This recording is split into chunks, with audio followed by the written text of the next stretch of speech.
Chip Ganassi Racing's Marcus Ericsson won the 106th running of the Indianapolis 500, overcoming a final two-lap shootout with Pato O'Ward to claim Ganassi's first win since 2012. Ericsson had picked up the lead following the final series of pit stops, moving past Pato O'Ward as the Mexican driver retrained behind the Arrow McLaren SP teammate Felix Rosenqvist. This was after Scott Dixon, who had led the majority of the laps in the race, was caught speeding in the pit lane on his final stop and thus had to serve a drive-through penalty. After moving past countryman Rosenqvist, Ericsson surged into the seemingly unassailable lead, pulling out of over 3 seconds over the rest of the field as O'Ward dispatched his teammate, but Jimmy Johnson crashed heavily at turn 2 with 6 laps to go, leading to a red flag with 5 laps to go, giving Ericsson a late race scare to contend with. On restart, Ericsson wheezed aggressively to break the toe to O'Ward, but at the start of the final lap, O'Ward was attempting to clear Ericsson around the outside, but the Swede kept cool and held the momentum down inside to preserve the lead, and Sage Karam's crash on the exit of turn 2 cemented Ericsson's win as the track encountered yellow flag conditions for the finish over O'Ward.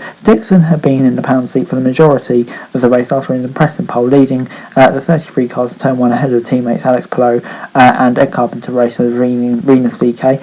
Palou grabbed the lead at turn 3 on the opening lap, and VK further demoted Dixon at turn 1 on lap 2. Dixon repassed VK for the second on lap 5 and then retook the lead from Palou 3 laps later. The Ganassi teammates then swapped the top slots repeatedly to aid each other's fuel mileage. Palou was then leading by the time the first caution came out as VK crashed out as a second place at turn 2, losing control of the rear just 6 laps into his second stint, but the reigning champion was caught short amid the second pit window as the second caution emerged for Callum Whylock's crash at turn 2, with Palou caught out by a close pit line, and he had to drive straight through. He then took an emergency service on the following tour, which dropped into the tail of the field, and then had to serve a penalty at the restart too. Dixon had stopped ahead of the caution, as had ECR's Connor Daly, who put the two in front for the lap 78 restart. The two traded places before Dixon eventually drew clear as the battle was joined by O'Ward, but Daly took the lead for the Roman Grosjean caution as the Andretti driver crashed out halfway through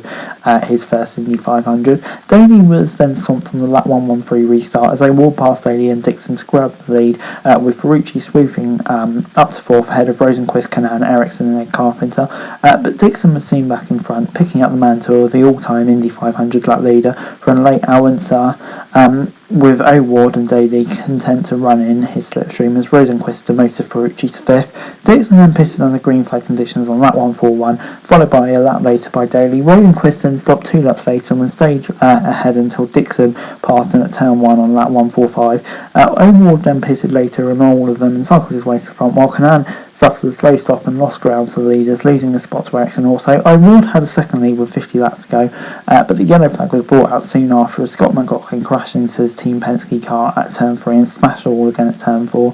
Dixon grabbed the lead from O'Ward at the restart, and the two began to trade paces, while Dixon was clearly keen on staying out front ahead of the final pit phase. Rosenqvist then undercut both Dixon and O'Ward, but dropped behind his teammate in the final laps, also battling with Tony Kanaan, and after the veteran Brazilian racer rode late on to contend for the victory.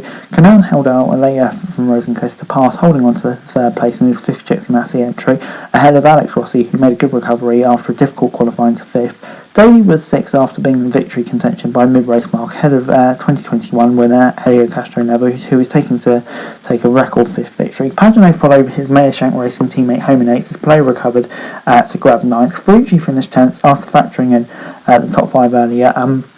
Juan Pablo Montoya moved up to 11th, making a robust pass to ensure all Arrow McLaren SPs finished in the top third of the field, ahead of AJ Foyt's Racing, Jim Heldenbelt.